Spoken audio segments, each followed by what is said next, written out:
On today's episode with Barry, we talk about dropping out of college to start a business, buying back your time, managing cash flow within a business, coaching junk removal entrepreneurs, building a company to scale, dialing in content strategies, and getting aligned with your goals, and much more. This is a great episode, so make sure you listen right till the end. Hello, and welcome to today's episode of Constructive Conversations, the podcast where we explore the actionable strategies that empower entrepreneurs to achieve success in all areas of life, while inspiring listeners to confidently pursue their own ambitious dreams. The reason I do this podcast is because 10 years ago, I knew I wanted to start a business, but I had no idea where to start. I didn't have role models or the confidence. So the goal is to provide that inspiration for new entrepreneurs and to provide fuel for those who are already doing it. Joining us today is Barry Hartman. He's the co-founder and CEO of 505 Junk, a leading junk removal company based in Greater Vancouver in the Fraser Valley. What began as a small operation in the basement of Barry's parents' home has grown into a thriving business with over 30 employees. So thanks so much for coming on today, Barry. Thanks a lot for having me. Happy to be here. Yeah, that's great. So tell us more about your company. What does it look like today? And then we'll work backwards and sort of get the origins.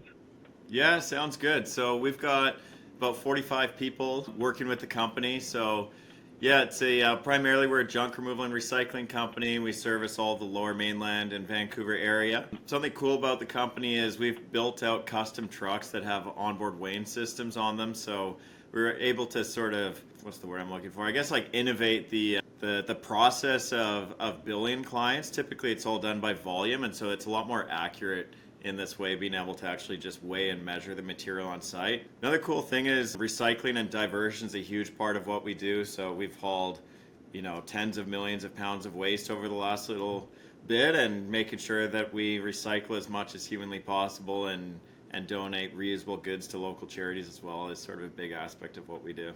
Amazing. And how long ago was it that you started up? Yeah, we launched in 2011. That's when I sort of decided to drop out of college, and I was living at home in my parents' basement at the time, and I needed to start something fresh and get going with something. So we chose junk removal and have been all in ever since. Nice. And you were a bit of a pro athlete back then? Yes, yeah, I was sort of in between stage. So I was a professional snowboarder from 18 till about 21, and I actually broke my ankle playing soccer in the winter, just on a men's team that I was playing on. And so that was sort of a nice wake-up call for me to sort of snowboarding isn't a forever thing. It's pretty hard on the body and doesn't pay the bills extremely well unless you're in the top 10 of worldwide kind of thing. So it was a nice little wake-up call to think outside the box and start something new. And what was the inspiration to drop out of college, like you said, and start your company? It was at the time, honestly, it was just to build something meaningful. I wanted to really make something of my life, and I didn't feel like the path that I was going in with college and with the snowboarding or even just living at home was where I wanted to be. I was still young at the time. I was 23 years old, and I actually met one of my business partners in college, and so we sort of co-founded it and launched it together. But I remember at the time, I would spend a few hours studying for a test, but then I'd spend 20 hours writing a business plan for 505 Junk, and just getting the clarity around how to launch this thing and getting all the numbers dialed in and getting all of our marketing plan and operational plans really built to be nice and sound. It just eventually it just came to life, and I looked at what 1-800-GOT-JUNK was doing, and they were doing at the time I think $150 million a year through their franchise model. So I knew that it was sort of a blue collar business, but if we add some professionalism to them, that there's a lot of opportunity to scale it up. Amazing. And did you have some guidance at that point when you were building out your plan? Did you have entrepreneurial parents to look to? Sort of. My mom was she was amazing. My mom is amazing. She worked from home or stayed at home and took care of the kids when she was younger. My dad worked in HR. He got laid off at 50, and so they actually bought, I think, the 10th franchise off of a company called Cruise Ship Centers, and so they did retail, sort of brick and mortar cruise travel sales before Expedia bought the whole franchise system when they had about 150 locations. And so they were helpful for sure in the beginning, but also the CEO of Expedia or of Cruise Ship Centers, who sold the company to Expedia he must have sold it for $30 or $40 million. he actually agreed to be our mentor for a few months when we launched, and so he really helped understand like the importance of strategic planning and just getting all your ducks in a row. And so yeah, he was a big inspiration early on for sure. That's great. And were you did you have your eye on 1-800-GOT-JUNK, or were you communicating with them and to learn from them? Yeah, I know Brian fairly well. We feed each other ideas back and forth. I think he even did an article for Profit Magazine or whichever one it was about like competition and how it's good to just have like friendly competition. So and they've got a different model. They're a franchise system, and so they're typically like more focused on building out the franchisees. But yeah, it's been a good battle. I mean, we've been neck and neck with them in the Vancouver market for the largest market share since we started, and I think we may have passed them this year, so it's just like a nice friendly battle. But I've been to the O2E Brands office where 1-800-GOT-JUNK is headquartered, and met Brian a few times. He's really friendly, good guy, and yeah, I mean he's paved the way for a lot of entrepreneurs in this industry. So Absolutely, that's great to have that friendly competition. Yeah, that keeps you innovating. Like you said, you innovated with the scales, putting scales on trucks. Was that like your idea? How did that get implemented and come about? yeah, I mean we were just looking for like a good honest way to bill clients, and part of the feedback when we did some market research that clients were saying is that the industry is just sort of like unpredictable when it comes to pricing. Certain people charge a certain amount per truck, certain people say it's a half truck when it's only a third of a truck, and it's like when it's volume based it's hard to make it really accurate. And on the commercial side, like a lot of the commercial clients can't be on site, property managers and construction companies, and so when they're trying to, assess the bill that they got versus the material that was hauled away, it's hard to really prove it. And on top of that, we pay by weight to dispose of material at the transfer station, as well as the recycling depot. So paying by weight or charging by weight just seemed to make sense at the time. And so we looked into it, and there wasn't anything on the market that was available. And so we had to do a bit of engineering and figure some stuff out on how to customize the truck to make it work. But yeah, it all came together without getting into the nuts and bolts of the how it happened kind of thing. But essentially now we can put material in the back of the truck, we can print off a weight ticket on the side of the truck, and we do all our billing by weight on site with the clients. And if the client's not on site, then we just include a date stamped weight ticket with our invoice. Oh, nice. And Barry, what's the most valuable lesson you've learned, over the last 13 years, I think it is, growing your business? Honestly, it's probably in the last couple years.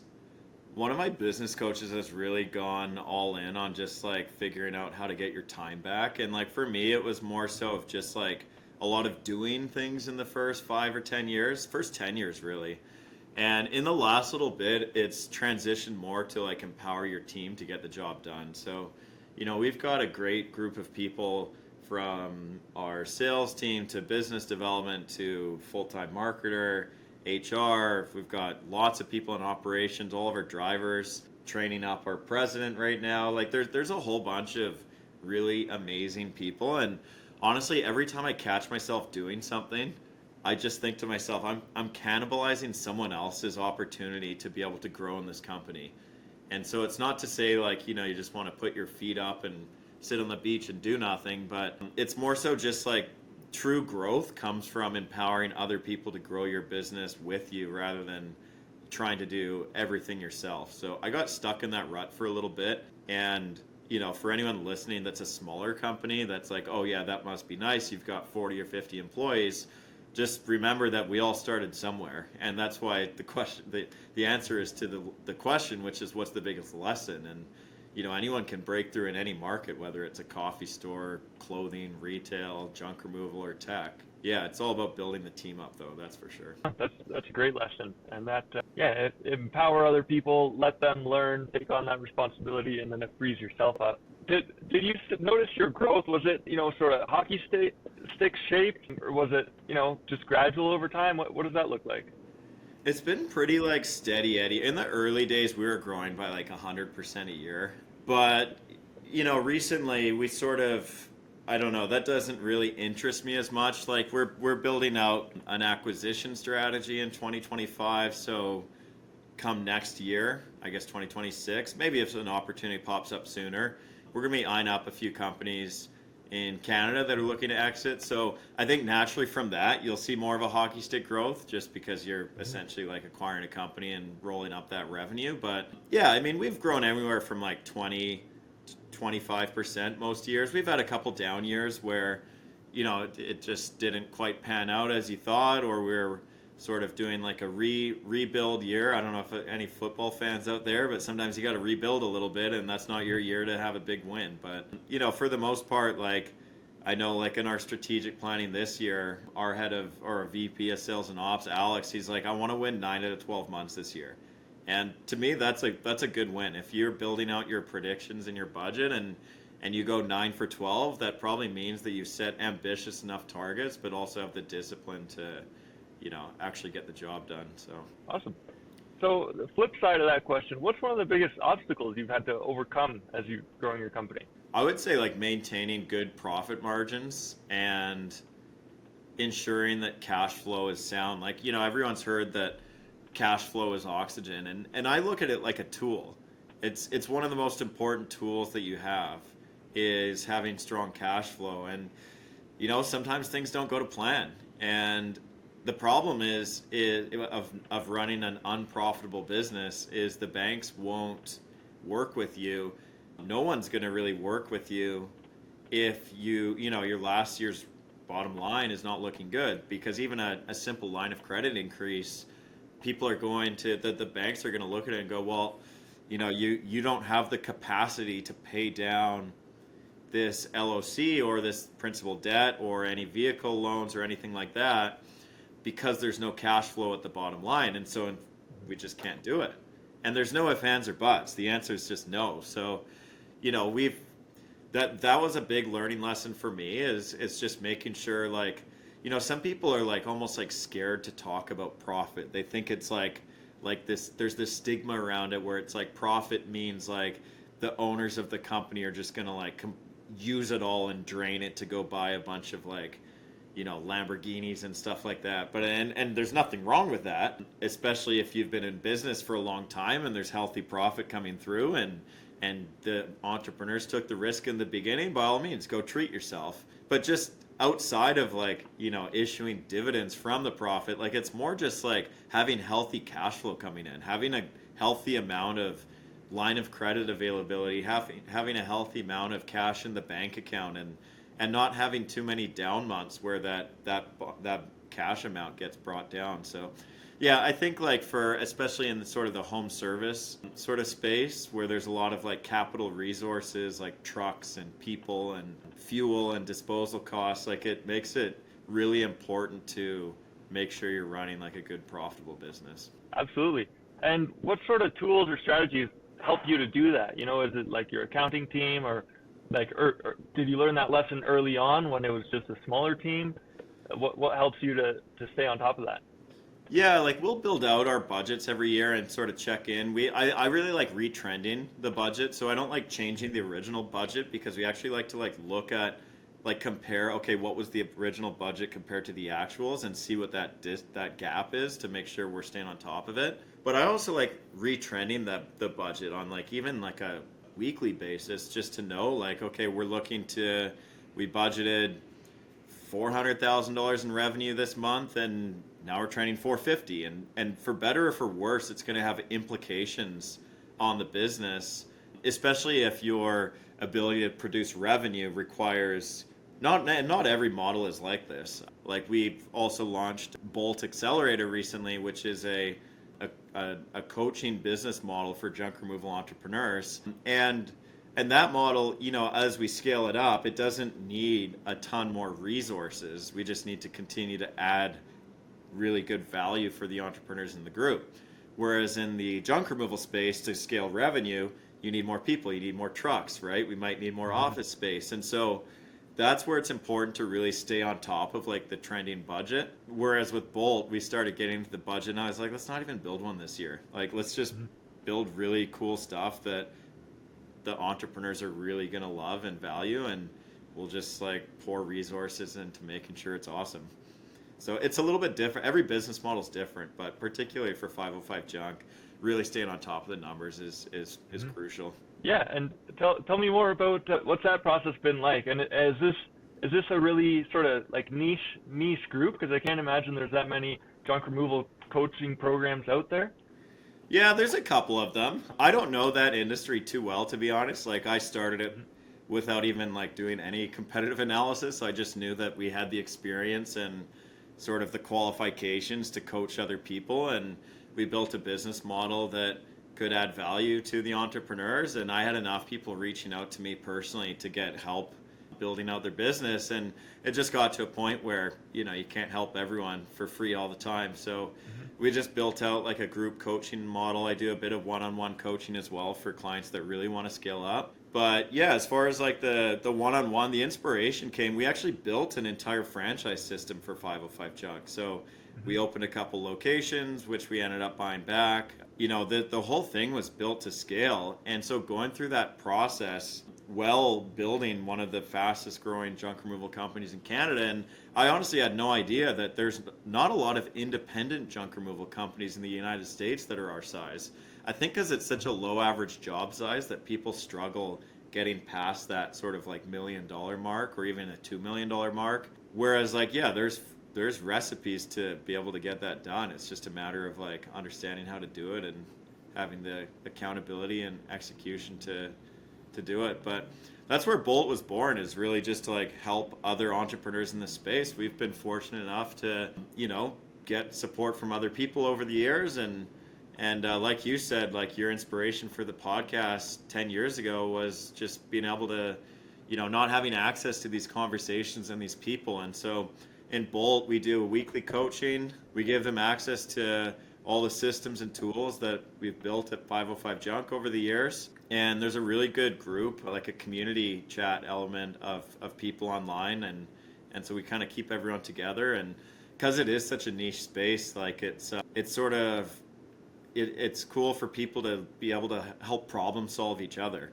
And that's what a lot of the big franchise networks get, right? They're in non-competing markets, so they're happy to share all their stories and learning lessons, and on top of that, they get access to the best suppliers, the best digital marketers, the best coaching, the best resources, pre-built SOPs. And so, we kept thinking about this, like there's nothing available in the junk market because there's no publicly traded companies, and all of the other resources are held by the franchisors. Yet it's a $30 to $40 billion market in North America with tens of thousands of companies that are all out just sort of doing this on their own. So yeah, that's where we kind of figured like it'd be nice to have a platform to help everyone collectively. Yeah, that's great. And you said people are reaching out to you for help.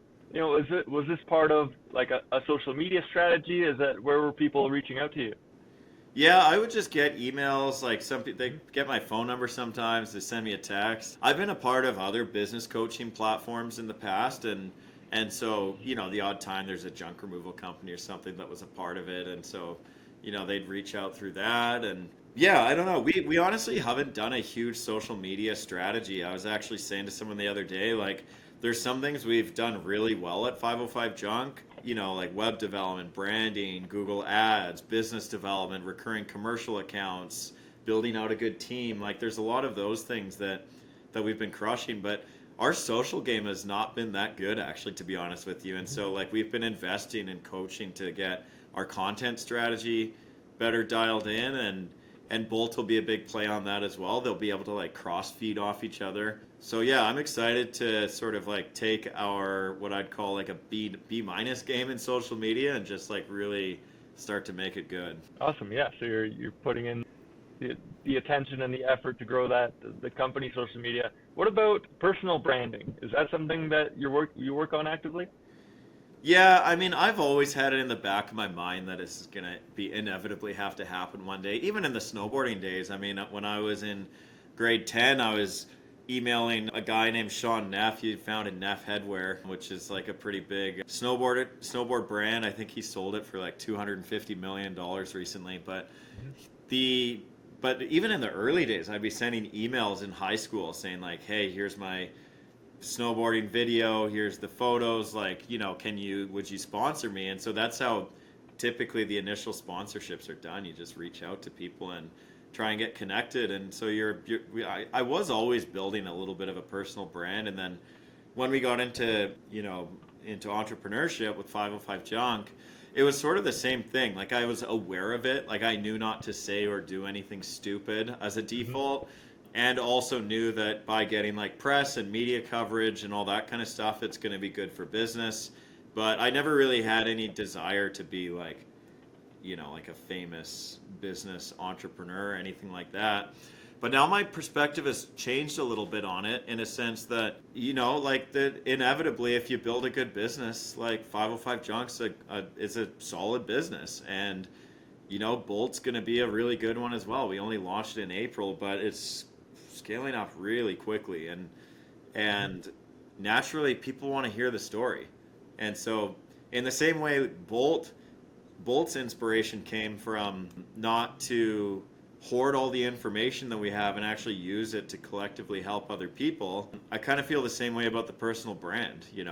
I don't need to be talking about junk removal the whole time, but there's an element to entrepreneurship that I know about, I'm knowledgeable, and I'm going to have to share it with other people. So naturally a personal brand's going to come out of that. But yeah, and I want to write a book one day as well, and conscious of that things like that take time. So I think we're going to be launching I was just chatting with our marketing team, we're going to be launching our own podcast later on this year. So awesome.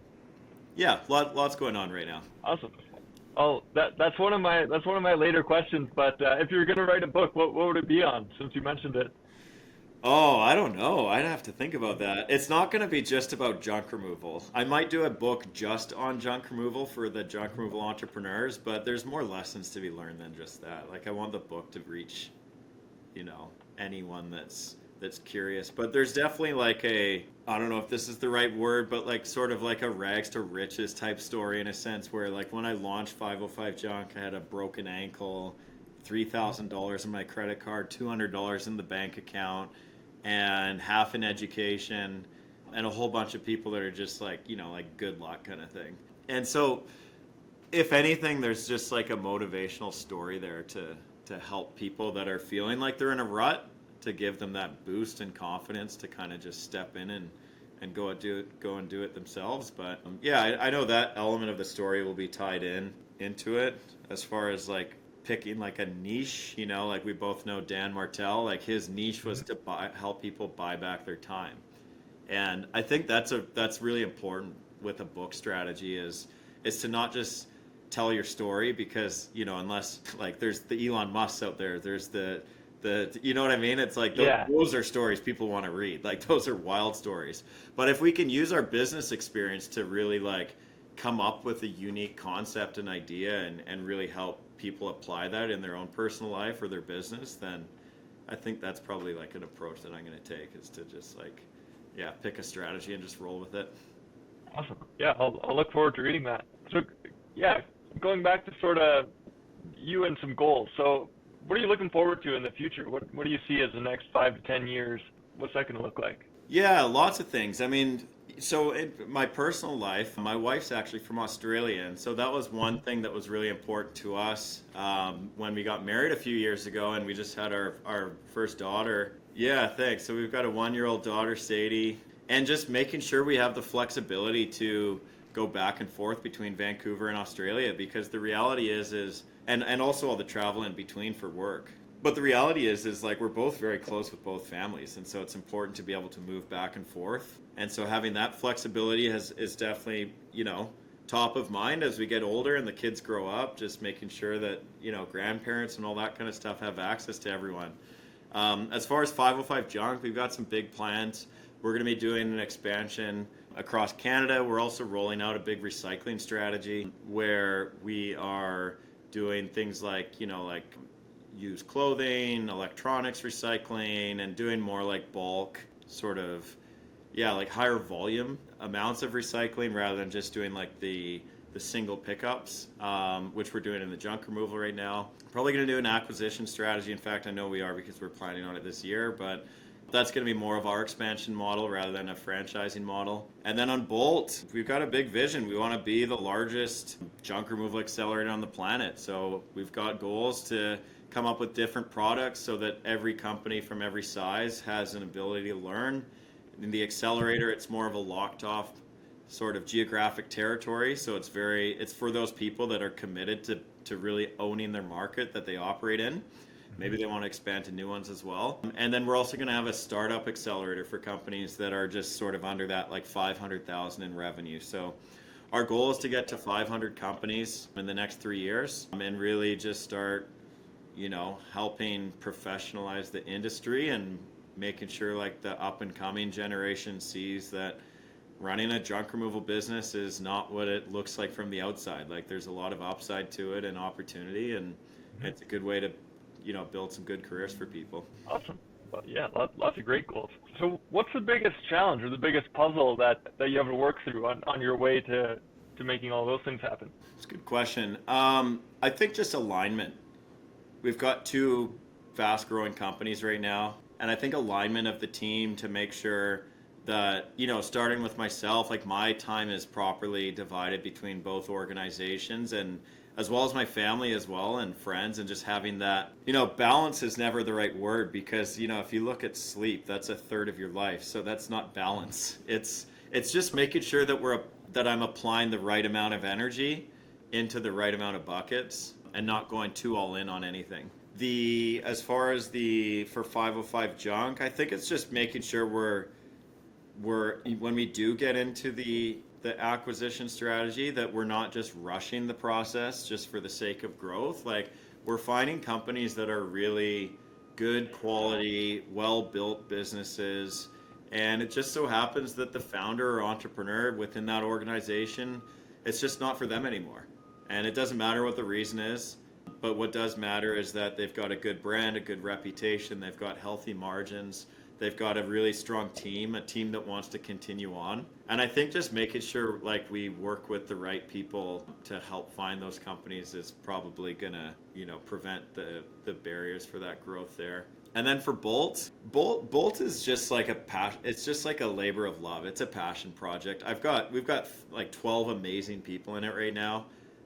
We're gonna scale it up just because I feel like it's the right thing to do. If I just kept working with these 12 people, I'd be happy as a clam. Like I absolutely love coaching other entrepreneurs and don't feel like a need to grow it.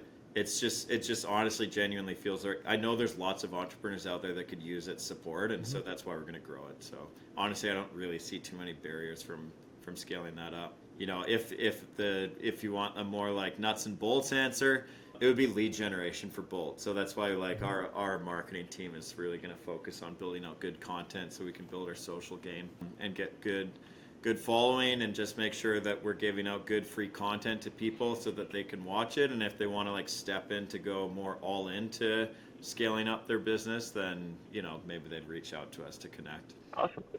That's great. Can we double click on, you said working on your alignment, like keeping all your buckets the right amount of attention and energy on those. Do you have strategies around that? How do you keep that alignment? Yeah, I really like Cameron Herold's book. It's called Vivid Vision. Mm-hmm.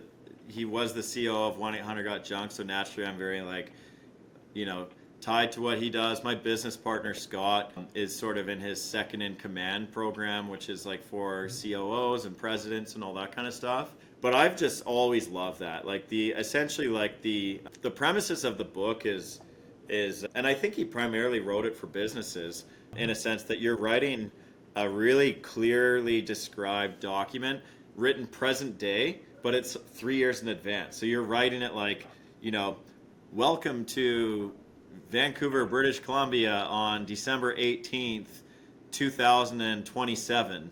And you're like describing what your business looks like, feels like, acts like, the revenue, the number of people, and you're really getting clear on what that's going to look like 3 years from today. And then that's when we use our strategic planning to work backwards off of that year by year. And that's when you can take something that can be a bit hokey pokey, like a vision, and actually like truly bring it to life. So I've done 3 of them now, and every single time we end up achieving our 3-year targets in less than 3 years, but it's only because we get really clear on it. And I always like to say as well, people often significantly overestimate what they can accomplish in 12 months, but they underestimate what they can do in 3 years. Hmm. And so that's where it's important to not get too over, overzealous on the next year, but also keep an eye on the bigger prize 3 years from today, making sure you hit that target. And so back to your question about making sure we're applying the right energy into the right buckets. I do the same in our personal life. So my wife and I will write one out, and we've got our 7 buckets around adventure, family, love. What else is there? There's business, wealth, health. There's a couple more, but we've got this list, Uh-huh. and essentially we just go through it and write 3 years from today. What does that look like? Where are we living? Who are we friends with? What's our business looking like, and how much have we scaled up? How much money are we making? Where are we investing our money? And it's just like it just draws us in that direction and allows us to kind of stay focused on the priorities, I guess. Awesome. That's great. I just did my first Vivid Vision in July. Oh, nice. So, yeah. How did it No, go for you? It was great. I loved it. I love doing that kind of planning and like visioning. Yeah. So it's good. We did that for the business. And the exciting part was also sharing it with other people, like with the team and then with other people we work with, like peers in the industry. Yeah. So that is definitely a great book. It's a great process. Yeah, I think like people, it's a good way to build excitement, and then it's also just gives it like some accountability as well to check in on every year. Yeah, and it's like a sort of like a map. You'd be like, oh, what should I be working on? Like, and then you just refer back to that and say, oh, that's right. If I want to hit these goals, shows you where to direct your energies. Yeah, So exactly. awesome. How about this? Is faith or spirituality a part of your life, and to what extent does it influence your business? Yeah, that's a really good question. I didn't grow up with it. And so I didn't grow up with religion. I didn't grow up in a household that, was big on spirituality or faith. I did grow up with great parents. It's just they didn't grow up with it either. And so, you know what I mean? That it just gets like passed No, on. same here. Yeah. Yeah, but over the years, that was actually one of the 8 buckets was faith and spirituality. That was the 7th bucket. And over the years, I've just gotten more and more drawn to it. It's not like I've necessarily been seeking it, but so I've been more curious about it and reading a lot more about it, and I can't say I'm necessarily tied to any particular religion or anything like that, but I do have a deep belief in God, and I do pray for other people, especially when they're going through hard times, and when there's something that I think could really help me accelerate in my life and equip me to help other people, I'm not afraid to pray for that and also hold myself accountable if I've stepped out of line on certain things. So yeah, that's been a really interesting thing. I've been really big on like personal development over the years and just like have been working with great counselors just to make sure like, I keep myself leveled up and, try and stay away from the ego and not get too sort of caught up in my own thoughts. And I've actually been I don't think the word's experimenting, but doing a bit of like psychedelic therapy as well recently, which has been really helpful to like just like penetrate past issues in my life that are, we all have our things where like your body, your nervous system just creates these sort of like not habits, but just like it's a response mechanism, and your mind then acts on that. And that's a dangerous way to go of just like continuously mentally reacting, whether it's verbally or through your actions, to your nervous system. Yeah, it's like you have some kind of internal blockage, and whenever reality comes up against that, you have the response. Yeah, can you talk more about like how does psychedelics help you like in that way? Yeah, I've been experimenting with psychedelics since I was younger. It's just happened to be where I in the town that I was brought up in. But the thing for me about it is that it's now that the psychedelics went on this long journey where they were proven to be incredibly beneficial for 100 different reasons, and on top of that, they're literally most of them, including like psilocybin, is literally grown in the ground. And then they went through this whole process of, making them whatever illegal, I don't know the technical terms about it, class B or C substance or whatever. And yes, absolutely. If for people that abuse it and use it just like incorrectly or are driving a vehicle or anything like that, 100% it needs to be regulated. It just needs to be regulated properly.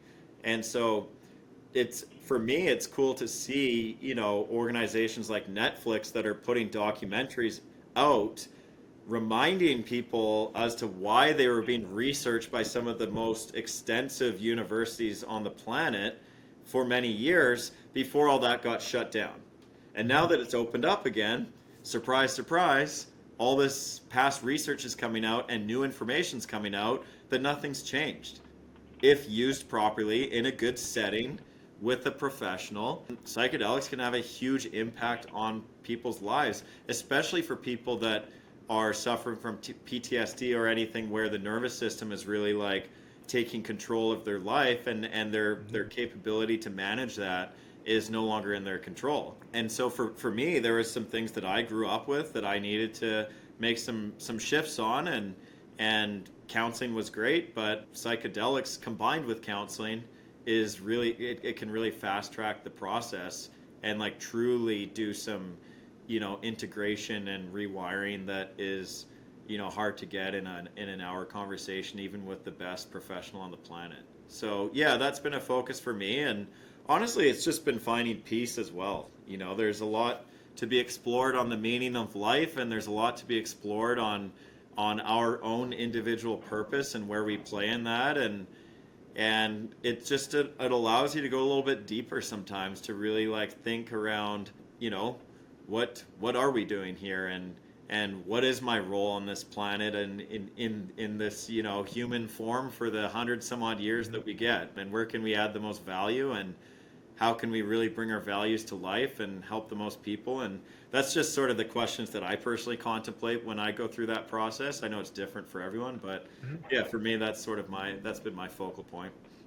Awesome, that's great. That could be a whole another podcast on psychedelics. Yeah, I've done some experimentation back in the day, but that would be good to talk about. But we're getting to time here, so I have a set of rapid fire questions. So just sort of short, brief answers. We'll blast through these. So top book recommendations for entrepreneurs. Buy Back Your Time by Dan Martell. Awesome, love it. If you could have dinner with anyone dead or alive, who would it be? Just had dinner with Dan last month. Otherwise, I really would have wanted to do that with him. Yep. I would like to have dinner with, that's a good question. I'm trying to think of it would probably be Richard Branson. I was trying to think of a professional athlete, like an active NFL player, but I think Richard Branson would be the play. I really respect his combination of like business drive, but also just have fun with it as well. Absolutely, that's a great choice. If you could wave a wand and be free of any habit, what would it be? Responding to my nervous system. That would just bring you total peace. Yeah. Absolutely. It's just, you just live in presence all the time. I can't think of anything better than that. Nice, that's a good one. What's your favorite app or most used app on your phone? Those are probably different. Okay, you can have two answers. Most used app is probably Instagram, just because of the, I use it for some professional development, but also just from a business standpoint as well. Yeah, actually I'd probably that probably is my favorite as well. I do like how you can curate your newsfeed to actually like add value to your life rather than just being a doom scroll. Yeah, awesome. And how do you unwind after a long day? I hang out with my daughter, I think. So I usually try and get home at, an hour or two before she goes to bed pretty early, around 7 o'clock right now. So try and get home to eat dinner with her, feed dinner, have a bath, and hang out for a bit and put her down to sleep. Honestly, anything could be happening, and as long as I get to spend time with her and my wife, then nothing really seems to be important enough to really take over like my emotions at this point. That's great. Well, Barry, it's been a pleasure speaking with you. Really appreciate your time. Yeah, thanks a lot for having me. So where can people get in contact with you? What's the best way to find you? Yeah, I would say Instagram. My personal handle is just my first name, last name, Barry Hartman. And if you want to keep up with the two companies as well, at 505 Junk, JUNK, is the 505 Junk handle, and Bolt.Accelerator, Bolt is BOLT, is the Bolt handle as well. That's great. Well, I'm also on LinkedIn if people prefer to do that. But perfect, and we'll put those in the show notes as well. But yeah, thanks again. It was great talking. Next time we'll have a allot some more time because, yeah, we could definitely keep the conversation going. Yeah, that sounds great. Thanks a lot for having me. Awesome. Thanks, Barry. Take care. Okay, bye-bye.